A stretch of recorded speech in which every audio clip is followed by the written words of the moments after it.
the ceiling. Came back in the building with a brand new feeling. Okay, it's time to bring that old school back with the dancing rap, spitting that old school crack. Big Daddy Kane mixed with Spike Lee. Ain't no half stepping when I do the right thing. Let me see it. Let me see those hands. Let me see those hands. Let me see them. Come on. Let me see those hands. Let me see those hands. Yo, what's good? This your boy OnStar. You are now officially tuned into First of All podcast with Sandy, Bunny, and Ari. Woo! Sandy, Bunny, and let's go. Sandy, Bunny, and Ari. Woo! Sandy, Bunny, Ari. Woo! Sandy, Bunny, Ari. Turn it up. Let go. Yeah. Woo! Yeah. First of All podcast. I'm back with my girls. My ladies. You know what I'm saying? Ain't no girls up here. My ladies, Sandy and Ari. And you know, we like to talk about a lot of stuff. You know what I'm saying? Kind of like kitchen talk a little bit. Yes. But, you know, we call it F.O.A. talk. And, you know, each and every week we discuss, you know, some top trending topics. And this week we want to discuss, you know, what we've been hearing. Yes. Low key word on the street from other media sources, you know, is that Cardi B is allegedly, and I say that strongly. Allegedly. She hasn't confirmed. Okay. Allegedly pregnant. And, you know, which brought up the topic of conversation, you know, about women in the industry. You know, is it a positive or a negative when they're getting pregnant? You know what I'm saying? Or when they choose to step away from their career and have a kid, or when they choose to be a super mom and have a kid and still be in the industry. So let's open up the floor. Sandy, what are your thoughts on a situation like Cardi B? She's young. She's coming into the industry. She's finally got her first millions. And she's engaged and possibly pregnant. How do you feel about that? You know, as a woman, I feel like women can do it all. I don't think that should hinder her. Now that she knows what she wants to do, where she wants to be, she definitely can set her life and plan her life according to having a baby. I mean, Beyonce's done it. Serena Williams stepped aside for a little bit and took her time, and now she's back to playing tennis. So I think it's something that definitely can happen, and I don't think pregnancy necessarily halts you from anything. Like back in the day, if you were pregnant, you couldn't go to school, you had to hide it and things like that. But nowadays, you can still go to school, have your baby on your waist and do what you have to do. So I think, you know, her being pregnant, I don't think it's a negative, but some people will see it as negative, you know, because she can't model certain things or whatever, or some people may not see her as, you know, exotic or sexy or whatever, you know, because she's a mom. But kudos to her. Congratulations. Babies are good. Nothing more important than family. Oh, we bet, Al. Ari, how about you? I agree with Sandy. I do believe that women can do everything. For some reason right now on social media, it's a baby boom. It's a very big baby boom. And after Kylie Jenner, you know, everybody was so excited and, you know, because she was allegedly pregnant also, and doing her thing. Black women right now are like one of the top grossing entrepreneurs, and pregnancy is not stopping them. So if she is pregnant, do I want Cardi to be pregnant? Of course not. I want her to, you know, she's really young. She just got in the limelight. I would like her to enjoy herself a little bit more. That's me being Mama Ari. But I don't think it's going to stop her at all. If anything, it's going to make her bigger. And Beyonce, she was dancing and on tour and doing all this craziness pregnant. So at this point, I don't think it's going to stop anything. I think it's going to make her bigger.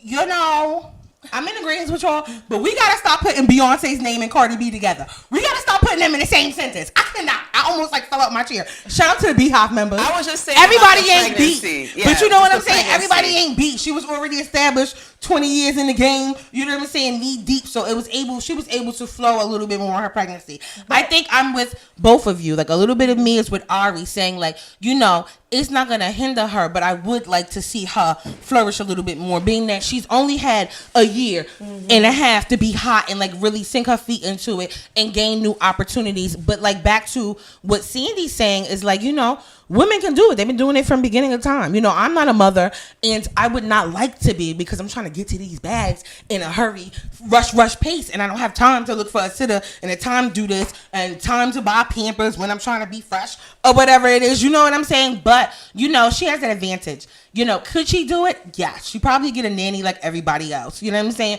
She's still going to be able to do what she does. Will she get backlash? Yes, because people are going to be like, oh, well, look what you represent. Look at your music, and then you a mom. But, you know what I'm saying? There's moms looking around here that's representing worse. That's still moms, right? So, like, if she is, shout out to her. Congratulations to her. Yeah. You know, how I feel about her getting married is a whole nother other thing. You know what I'm saying? But her being a mom, I think she would be a decent mom. From what I'm seeing, you know what I'm saying? She has help and support. She has family. You know how Spanish people, y'all got mad family, girl. You know what I'm saying? Family everywhere. So people will babysit. You know what I mean? So I think she'll be just fine. And I think women, we can do everything. That's why God engineered us that way. You know what I'm saying? Well, as a mom, come on, mama. I have a lot going on. You guys know that. I'm always busy. I'm always working. But my daughter is honor student. She's on the orchestra. She has her own blog. So I make sure I focus on her because family is everything. And I feel like Cardi is going to be a nurturing mother. I feel like she's going to be very nurturing, and I don't think her career is going to suffer. It will suffer and she doesn't care what anybody has to say. That's what I respect about her. She definitely just does what she has to do.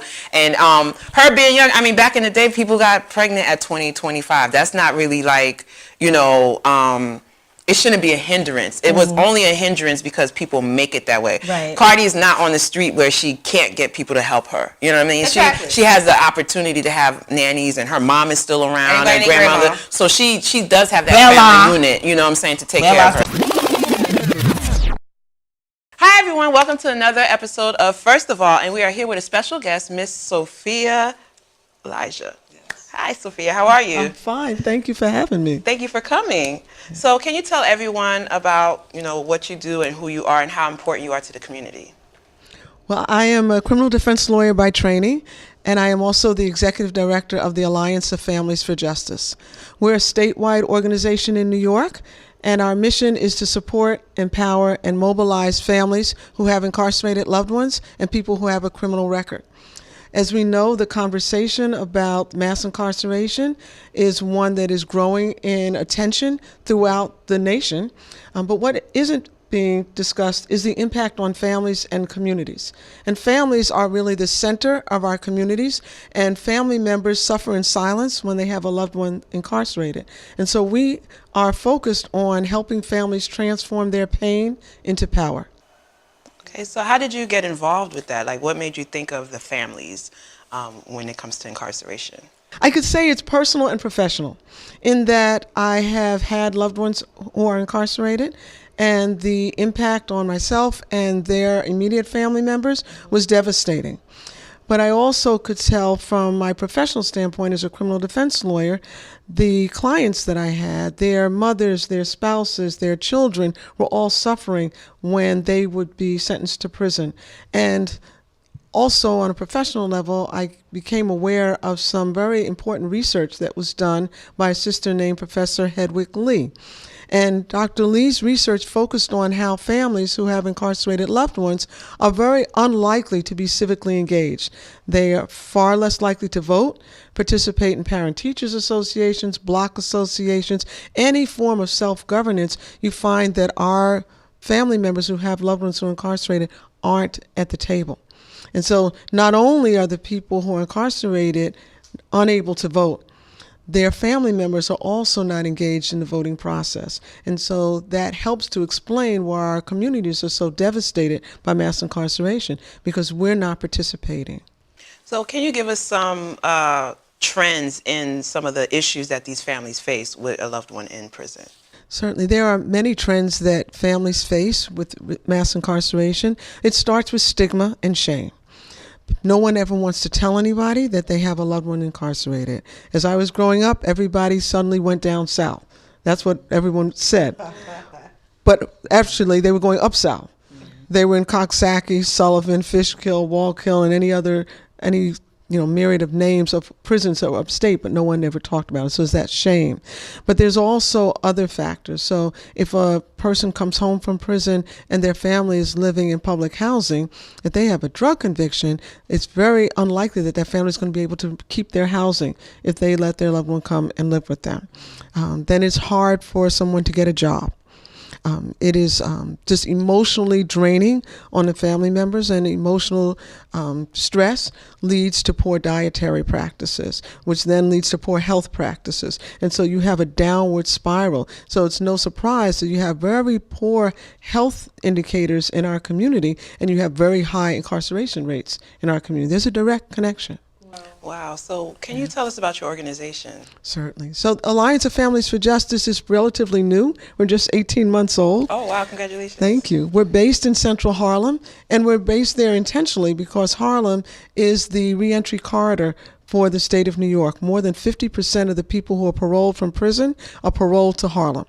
And so we chose to be there, and because that community really needs our services. But as I said, we service the entire community, and we provide various supports that include referrals to quality legal representation, counseling services, a listening ear. We create a safe space for community members who are devastated by mass incarceration.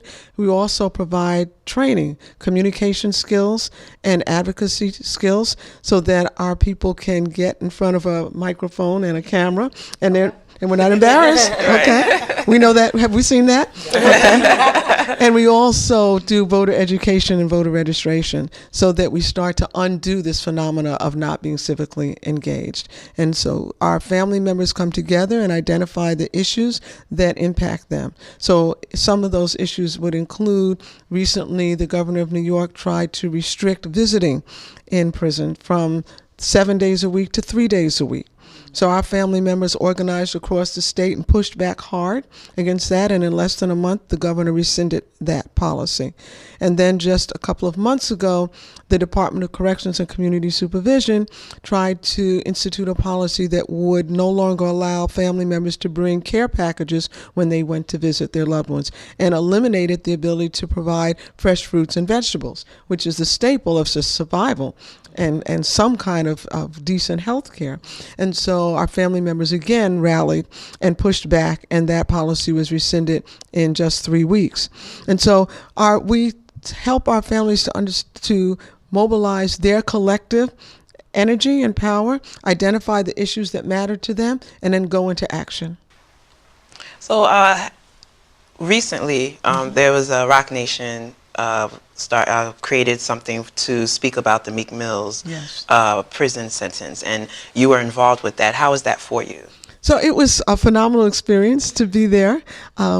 I think most of the panelists were a little younger than myself, or they were dyeing their hair. But in any event, the moderator for my panel was Angelo Pinto, who's a dynamic young man who I had actually hired when I used to be at the Correctional Association, and he's a really intelligent and visionary advocate with respect to youth justice issues. So I had the honor of being on the panel with him, and we discussed the Meek Mill situation and the injustice. That's the best way I can describe it. The injustice resulting in him being incarcerated for technical parole violations, which is an ongoing problem, not just for Meek, but for many, many people across the country, and certainly in New York. There are thousands and thousands of people who are incarcerated because of technical violations, like missing curfew, failing to report, not getting rearrested. In terms of the people who are being released, in terms of helping the recidivism rate in New York City, is your company partnered with any other companies like Fortune Society, Strive, or any other? Yes. Oh. We work with many different organizations that do reentry work, that do advocacy work. I am part of several different task forces appointed by the governor and by the mayor, but also the Alliance of Families for Justice is part of several different coalitions and collaborative efforts to pool the various organizational resources so that, so for instance, we refer people to Fortune Society, they refer people to us.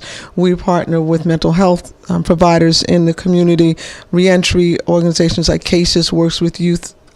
So we do referrals. Some folks from Strive came and interviewed me. We refer people to Strive, they refer people to us. Yeah. And I noticed that Danny Glover is actively involved. Guys, he's on our board and one of our board co-chairs. Okay, how did that relationship come about? So I've known Danny for a while, long before I came to the Alliance of Families for Justice. Actually, my partner was Danny's best friend, and so that's how I met him around 2003. And when I formed the Alliance of Families for Justice, I asked him if he would be interested in coming on our board. And that didn't take much effort at all because his family is also directly impacted by mass incarceration. He's had siblings and nephews who've been incarcerated. And so this issue really resonates with him. So can you tell us about your regional conference that's coming up? Yes, so we're doing a series of 6 regional conferences. The first is going to be in New York City, April 13th and 14th, the evening of Friday, April 13th, and then all day on the 14th. And it's going to focus on the issues that we don't usually discuss. So we can talk about the economic impact of mass incarceration. We can talk about the collateral consequences like the stigma and not being able to find housing and employment. But what we don't talk about is the emotional, the spiritual, the psychological impact of mass incarceration on the people who've been incarcerated and their family members. So this conference is going to get down into the heart and into the soul. Well, that sounds awesome. And it sounds like you're doing a lot of great work in the community, a lot of much needed work. If a person or a family wanted to receive services from you, how would they go about it? Well, they could start with calling us, 347-973-0580. They can certainly go on our website, afj-ny.org. They can follow us on social media at AFJNY, and they can find us in Alliance of Families for Justice. And this one last question. Can you give us, the theory of, AFJ so people understand, why they would need your services? Certainly. So our mission and theory of change is to support, empower, and mobilize families who have an incarcerated loved one and people who have a criminal record, and enable them to marshal their collective power and voting energy to bring about the kind of changes that they want to see and build a better world. All right. Well, thank you so much for coming. Thank you. We really appreciate it. Okay, thank you. All right. Bye, guys. Take care. Hi, I'm Soffiyah Elijah from the Alliance of Families for Justice. Tune into First of All podcast. They just did an amazing interview with me, and they got it going on.